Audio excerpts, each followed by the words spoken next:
Leviticus chapter 14. And the Lord spake unto Moses and unto Aaron, saying, When ye be come into the land of Canaan, which I give to you for a possession, and I put the plague of leprosy in a house of the land of your possession, and he that owneth the house shall come and tell the priest, saying, It seemeth to me there is, as it were, a plague in the house. Then the priest shall command that they empty the house before the priest go into it to see the plague, that all that is in the house be not made unclean. And afterward the priest shall go in to see the house. And he shall look on the plague, and behold, if the plague be in the walls of the house, with hollow strakes, greenish or reddish, which in sight are lower than the wall, then the priest shall go out of the house to the door of the house, and shut up the house 7 days. And the priest shall come again the 7th day, and shall look. And behold, if the plague be spread in the walls of the house, then the priest shall command that they take away the stones in which the plague is, and they shall cast them into an unclean place without the city.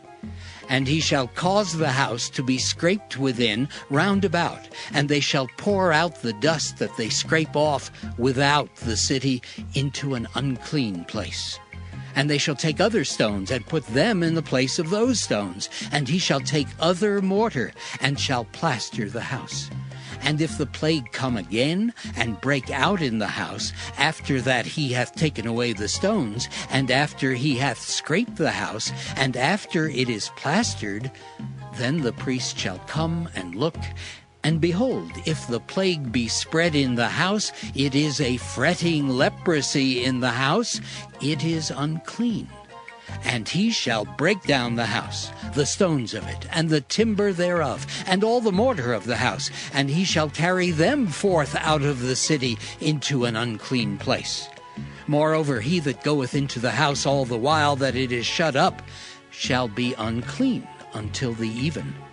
And he that lieth in the house shall wash his clothes, and he that eateth in the house shall wash his clothes. And if the priest shall come in and look upon it, and behold, the plague hath not spread in the house after the house was plastered, then the priest shall pronounce the house clean, because the plague is healed. And he shall take to cleanse the house 2 birds, and cedar wood, and scarlet, and hyssop. And he shall kill the one of the birds in an earthen vessel over running water. And he shall take the cedar wood, and the hyssop, and the scarlet, and the living bird, and dip them in the blood of the slain bird, and in the running water, and sprinkle the house 7 times. And he shall cleanse the house with the blood of the bird, and with the running water, and with the living bird, and with the cedar wood, and with the hyssop, and with the scarlet. But he shall let go the living bird out of the city into the open fields, and make an atonement for the house, and it shall be clean. This is the law for all manner of plague of leprosy and scul, and for the leprosy of a garment and of a house, and for a rising, and for a scab, and for a bright spot, to teach when it is unclean and when it is clean. This is the law of leprosy. Let thy mercies come also unto me, O Lord, even thy salvation according to thy word. So shall I have wherewith to answer him that reproacheth me.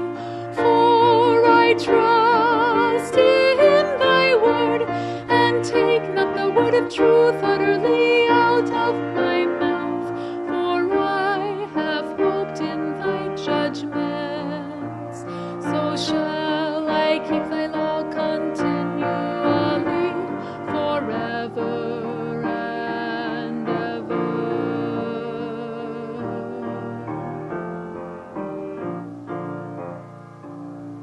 And I will walk at liberty, for I seek thy precepts.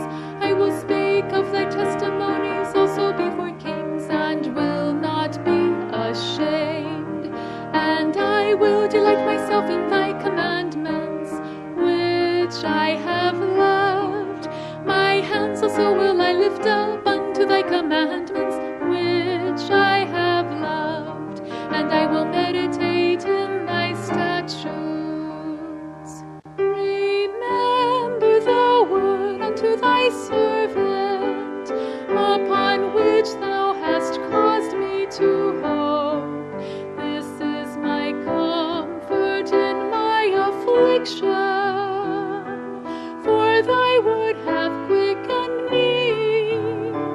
The proud have had me greatly in derision, yet have I not declined from thy law. I remembered thy judgments of old, O Lord, and have comforted myself. Horror hath taken hold upon me because of the wicked that forsake thy law.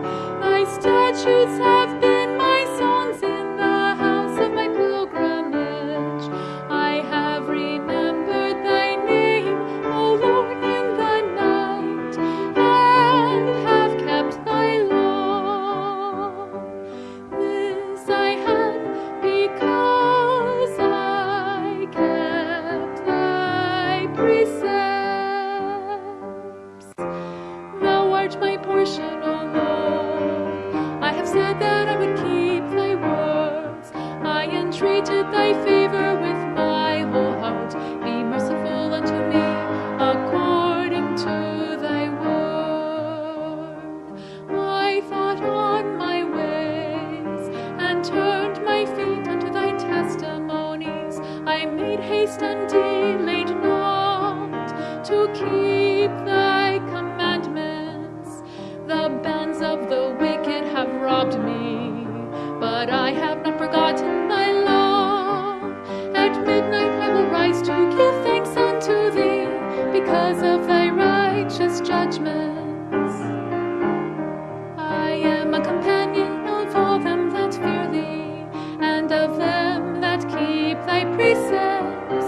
The earth, O Lord, is full of thy mercy. Teach me thy statutes.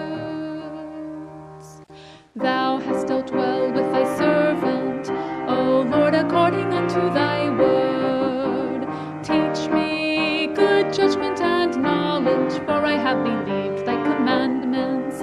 Before I was afflicted, I went astray, but now have I kept thy word.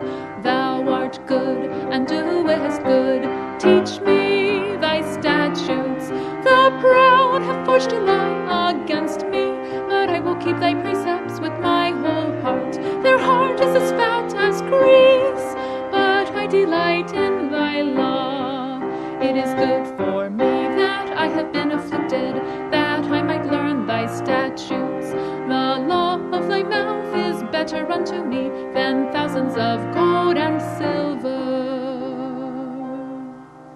Mark 6. And he went out from thence, and came into his own country, and his disciples followed him. And when the Sabbath day was come, he began to teach in the synagogue. And many hearing him were astonished, saying, From whence hath this man these things? And what wisdom is this which is given unto him, that even such mighty works are wrought by his hands? Is not this the carpenter, the son of Mary, the brother of James and Joseph, and of Judah and Simon? And are not his sisters here with us? And they were offended at him. But Jesus said unto them, A prophet is not without honor, but in his own country, and among his own kin, and in his own house. And he could there do no mighty work, save that he laid his hands upon a few sick folk, and healed them. And he marveled because of their unbelief, and he went round about the villages teaching. And he called unto him the 12, and began to send them forth by 2 and 2, and gave them power over unclean spirits, and commanded them that they should take nothing for their journey, save a staff only, no scrip, no bread, no money in their purse, but be shod with sandals, and not put on 2 coats. And he said unto them, In what place soever ye enter into an house, there abide till ye depart from that place. And whosoever shall not receive you, nor hear you, when ye depart thence, shake off the dust under your feet for a testimony against them. Verily I say unto you, it shall be more tolerable for Sodom and Gomorrah in the day of judgment than for that city. And they went out and preached that men should repent. And they cast out many devils, and anointed with oil many that were sick, and healed them. And King Herod heard of him, for his name was spread abroad, and he said that John the Baptist was risen from the dead, and therefore mighty works do show forth themselves in him. Others said that, It is Elias. and others said that. It is a prophet, or as one of the prophets.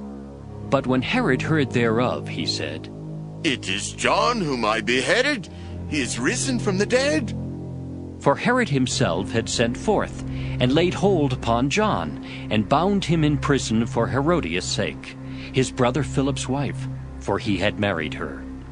For John had said unto Herod, It is not lawful for thee to have thy brother's wife.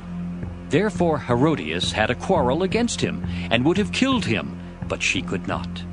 For Herod feared John, knowing that he was a just man and an holy, and observed him. And when he heard him, he did many things, and heard him gladly. And when a convenient day was come, that Herod on his birthday made a supper to his lords, high captains and chief estates of Galilee.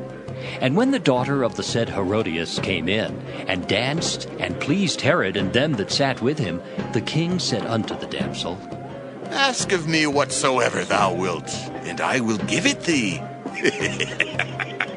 And he sware unto her, Whatsoever thou shalt ask of me, I will give it thee, unto the half of my kingdom.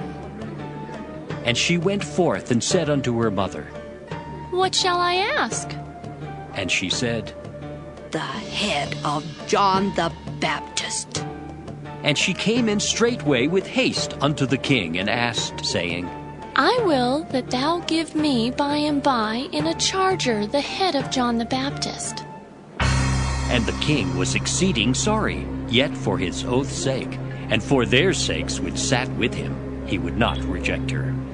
And immediately the king sent an executioner, and commanded his head to be brought. And he went and beheaded him in the prison. And he brought his head in a charger, and gave it to the damsel, and the damsel gave it to her mother. And when his disciples heard of it, they came and took up his corpse, and laid it in a tomb.